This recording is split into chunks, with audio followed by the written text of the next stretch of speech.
अगर तुम मुझे पूछने चाहते हो कि माँ तुम कैसे आया, बोले कि बेटा तुम कहाँ थे, छाती फट रहा है माँ, मैं कैसे आया, कैसे आया, बेटा माँ तू पहले मैं बाबा से पूछता हूँ।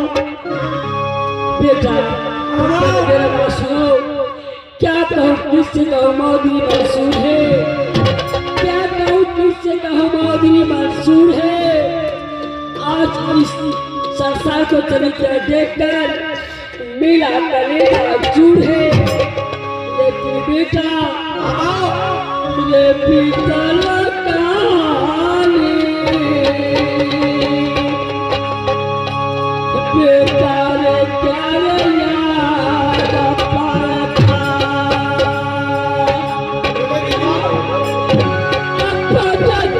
कलेजा रे बेटा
तुम साइड हो जाएगी, मैं बाबा से कुछ बातें करूंगा।